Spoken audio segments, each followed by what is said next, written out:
Hi, everyone. Welcome to another episode of the Successful Woman's Mindset on Everyday Woman TV. My name is Galit Ventura Rosen. I am co-founder of Everyday Woman TV, a commercial real estate broker and a corporate speaker. One of my favorite things to do every week is to bring you a woman from a different place in the world that is making a difference and really shining a light on helping others. So today I'm excited to share with you Ryan. Ryan, say hello. Hi, I'm excited to be here. Thank you so much for the opportunity. Yes, we're going to have a lot of fun talking about your topic today. We're going to be talking about intentional business growth, which I told you before we started that I love the word intentional. And I just want to share a little bit about everybody and then about yourself with everybody. And then make sure you go ahead and jump in and share more, because I know the bio never does us justice, but I want to make sure we have a chance to jump into this topic. So here we go. Ryan Dowdy did everything right in life, and I love the way you wrote this. She had her dream job, six-plus figure salary, family, and a nice home, and she still felt unfulfilled. She realized she was chasing a dream that wasn't hers. As an expert in sales, she created a Facebook group with over 7,000 women looking to follow their dreams of starting a profitable business, which I just love. And I love that you're doing sales training programs, not only for the incredible knowledge and results, but you're also really sharing with this community of women what you yourself have created and what you yourself have experienced. And I'm big into sales. I think it's such a big part of success, knowing how to sell right. Agreed. You found more of your success on your journey and you still felt alone. So I love that you went ahead and set up this community so women can be the truest version of themselves. Love those words. Love those. And it's a place where women can connect, work together, and harness their power into one common mission: to be invincible. Some of those words are so much fun. Awesome. Well, yeah, I'm excited to be here. Thanks so much. So let's go ahead and jump right in. Tell everybody a little bit. I've got to take you back a little bit to that journey, because so many women can relate to that, thinking they have everything, but still feeling unfulfilled. Sure.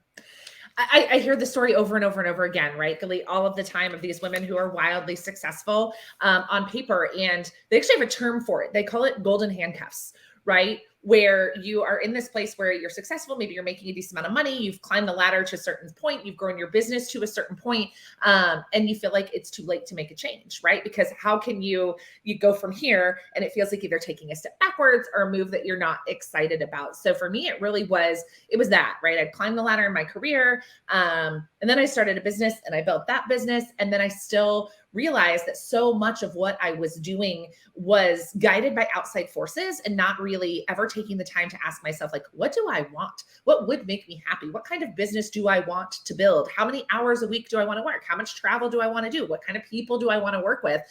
It was always just like set the goal and chase the goal. And so often I found I was chasing other people's goals or other people's version of success. And I see it over and over again in really smart women. I think a lot of women that are listening and watching can really relate to that. I know that I can. Sure. I went back to school at 38 years old because of that feeling of feeling unfulfilled. Mm-hmm. Thought I was going to completely change my career.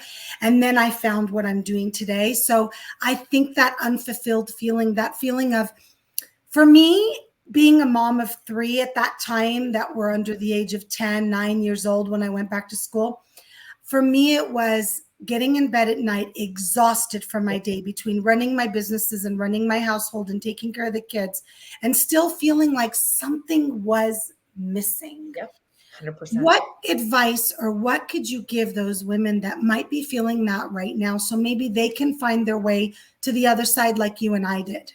Yeah, I mean, I think the first thing is that you're not alone, because I don't know if this happened to you, Galit, but for me, I went in kind of a little bit of a shame spiral because of this, right? Like, it was, what is wrong with me?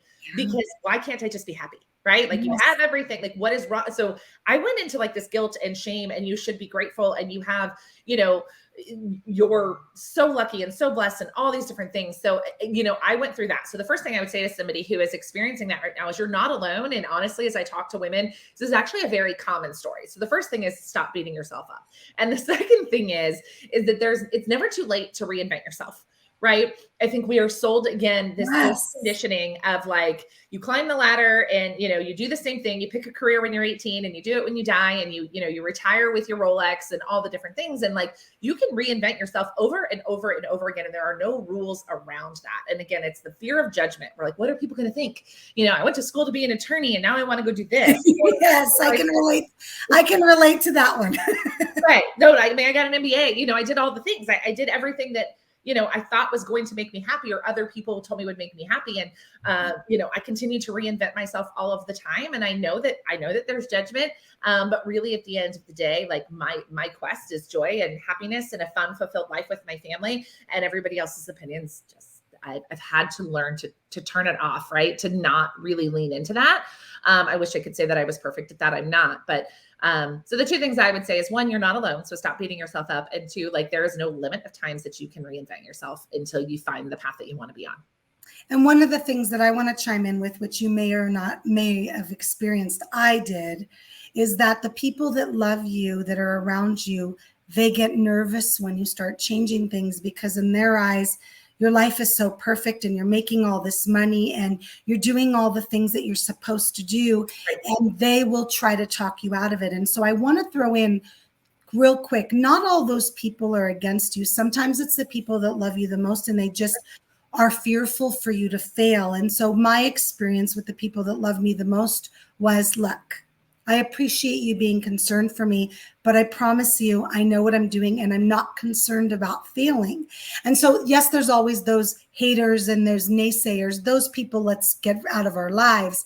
But I experienced a lot of, why are you going back to school? Your business is making 7 figures. What do you need to go get a master's in therapy for? Why would you want to go listen to people's problems all day long? And it's just so funny, because once they watch you go through it, they then hop on the support bus and they really help you. But I think for me, my biggest experience as well, Ryan, was recognizing that I had to take a really good look at my life, which isn't always easy, and say, what am I happy with and what am I not? What am I happy with? And then the second thing you said that I loved is, what do you want? Right. That's something that most people don't know. Not a lot of people get asked, well, what do you want? Right. And you say, what do you mean? What do I want? What do you want? We go through life kind of filling and doing exactly what we're supposed to do, if it's our parents or our teachers or our loved ones. So I love that you said, what do you want? And I think those listening should really ask themselves what they want and figure out what you said, which was, you can keep reinventing yourself. There isn't a limit to it. No. And we're told that there is, right? There becomes an age or a time or experience level that it just, you know, that all those things are limited in some way. And I also think, and that's why, you know, the topic of intentional business growth is just that, like, and again, the reason I'm so passionate about this is because I did it, right? Like when I started my business, my only goal was to get out of my corporate career, right? Like I never really stopped to think any of those things. How much do I want to work? What kind of clients? Like it was just get out. It was make money, get out, free myself from, at that time, what felt very restrictive, right? But all I wound up doing, Galit, without asking myself those questions, was recreating those same limitations. Just now I was in charge instead of somebody else being yes, right? Yes. You know, my business was successful, but I was still tied to a desk all of the time. I still had, you know, a bigger team than I wanted to have, and all these different things, because again, I never really stopped to ask myself the question of like the whole begin with the end in mind, right? It was just like one foot in front of the other. And my kids are small. My kids are 5 and 3. So, you know, it was a lot of survival mode. And when we take a step back and say, okay, we're not surviving anymore. We want to thrive. And what we've created, even if you're proud of it, even if it's successful, it doesn't mean that you have to keep doing it just because it's successful on paper. Yeah. And I did something a bit different than a lot of people, because I've been an entrepreneur since right out of college, my first degree. I just kept all the businesses and just kept adding every time I got bored. So I did it a little bit different. So it is possible to keep the business that you were passionate about once. I even actually found my passion again.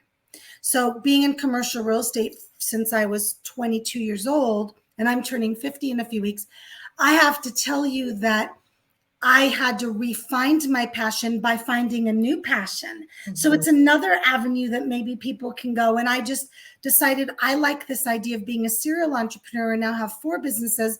So you can keep adding too. Sure. I Absolutely. decided not to get rid of what's been so successful and just reinvent what it meant, what part I took in it. Sure. But I love that you bring up something that a lot of women come to me with, which is, I'm just not happy in my job. What else can I do? And then you went out and started your business. And then your business, it's not that you don't love it. You just needed to reinvent it and change it again. And I love that as well, because I think that that's such a key to happiness and success is, I'm not feeling so good about what I'm doing right now. I think I'm going to switch it up and maybe change it a little bit. So I love that you did that. Thank you for sharing that. Yep. So let's jump into intentional business growth. Yep. That word for me is so powerful. Will you tell me what that word means to you, intentional? Sure. To me, intentional, it means by design, right?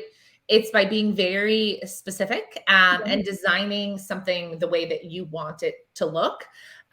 What we need to be mindful of, at least in my experience, Galit, is with intention, it's not being married to there's only one way to do it, right? Because that's how we get stuck sometimes. But being mindful of, again, how do I, by design, create a business that I really enjoy?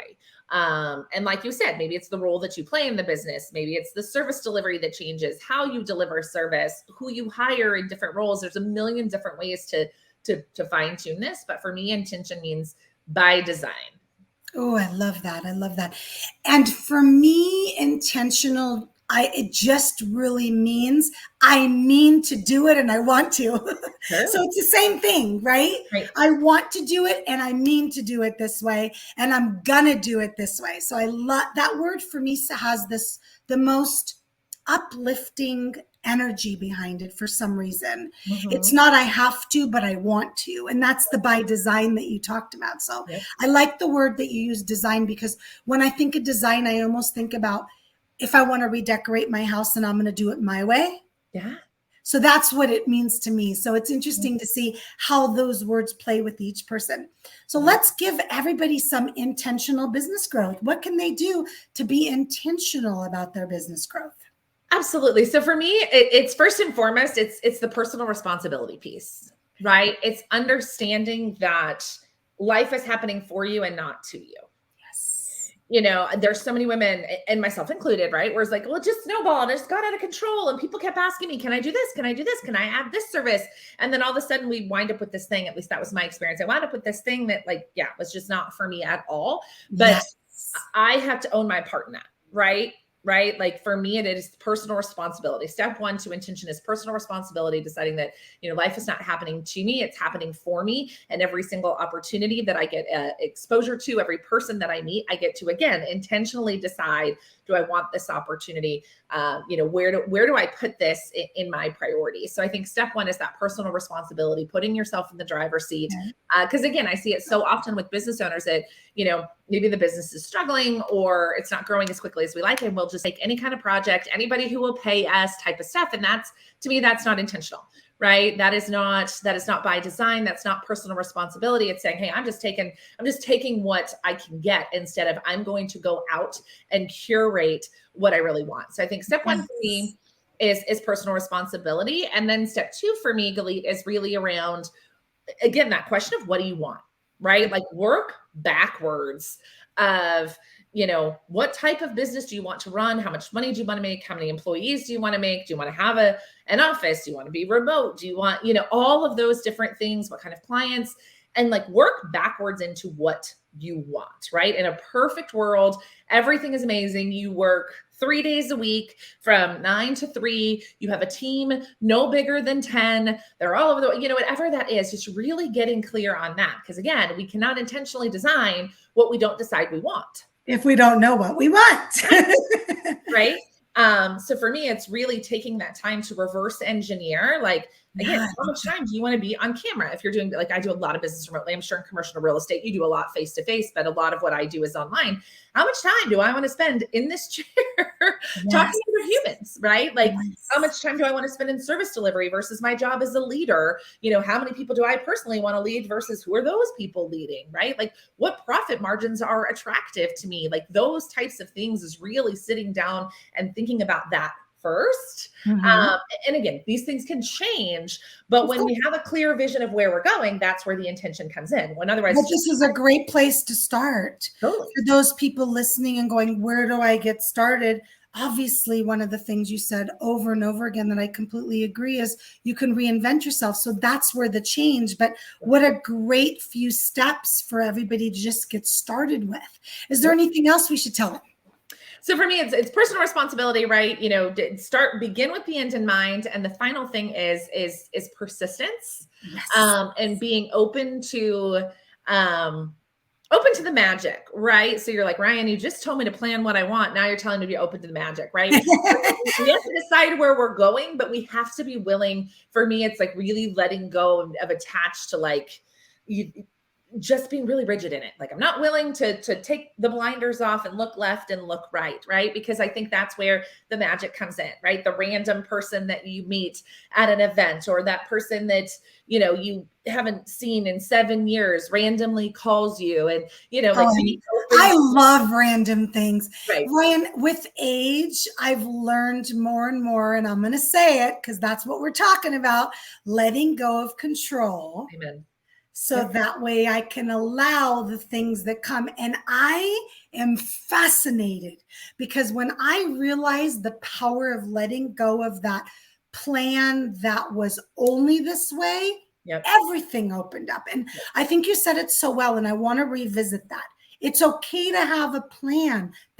You're not saying don't have a plan. Just be open to the plan shifting a little bit. Or the way that you arrive at the destination, right? Yes. Very clearly, like, hey, I want to work 3 days a week. Be open to how that looks, right? Because again, where we begin is not where we end. And that's where I think so many successful women, we just put our blinders on and we do it, and we miss the magic, right? We miss the magic because we're so obsessed with how and this step and what it's supposed to look like, and looking left and looking right and comparing ourselves to other people. And so for me, it's those 3 things, right? It's personal responsibility. It's begin with the end in mind. And then it's be persistent, but be flexible. Oh, I love that. And persistent is so important to all of those steps, because you could come up with the plan and you can take responsibility and you can do all of and be open to the magic. But if you're not doing it consistently and being persistent with it, it doesn't get done. Amen. It's like that. I know you've experienced it and love them to pieces. Someone that says, one day I'm going to, or I'm going to do this, or I want to do this, and then nothing ever happens and they never follow through. So please, everybody that's watching and listening, recognize this. Take the steps that Ryan mentioned. They're brilliant. But more than anything, be persistent, because the other steps mean nothing if you don't do it constantly, continuously, and persistently. Please, please, please, because that to me is the key to everything that we're talking about with intentional business growth. Ryan, these steps have been so amazing. I think what I love most about doing the show is sometimes we come on and from the outside looking in, someone might say, well, those are so simplistic. No, they're the most brilliant steps, because most people don't take the most simplistic steps. Haven't you experienced that? Absolutely. Myself included. All right. Tell everybody how Mhm. you work with your community and your clients and how they can learn more about you. Yes, thank you so much, Galit. So yeah, Be in the Room we call it Conscious Leadership Collective. So it's a 12-month membership style program that is peer-to-peer mentorship and community. So we are the true definition of a mastermind. All of our education comes from our membership. So it's a really magical space, and we find we serve the middle market really well, meaning most of the business owners in our community, are past the 6-figure mark, somewhere between, 150 to 200 up to that $1 million to $1.2 million mark. Women who are not looking for necessarily another coach or another blueprint or another, how to, but really just looking for other smart, successful women And to the do support system. Yep. So that's Be in the Room. So you can find us at beintheroom.org. We do have a Facebook group called Be in the Room. We do a weekly show called The Leadership Circle, where we actually feature our members and have really cool conversations with our membership. And we do that both inside of our Facebook group and on YouTube. Beintheroom.org. Mm-hmm. And they can also find Be in the Room Facebook community. Yep. Is that correct? Perfect. And I'm sure you're on all the social medias. Yep, Are you on as Ryan Dowdy? Yep. Okay, great. So if you guys want to get a hold of Ryan, please go ahead and check out our Facebook group, check out our website, and then also you can reach out to her through social media. I know most of us are pretty easy to get a hold of because we want you to reach out. We want to help you. We want to support you. And that's what Ryan's group is here to do as well. So thank you so much, Ryan, for taking the time to talk to us about your journey, about intentional business growth, about your amazing community. I appreciate you so much. Awesome. Thanks, Galit.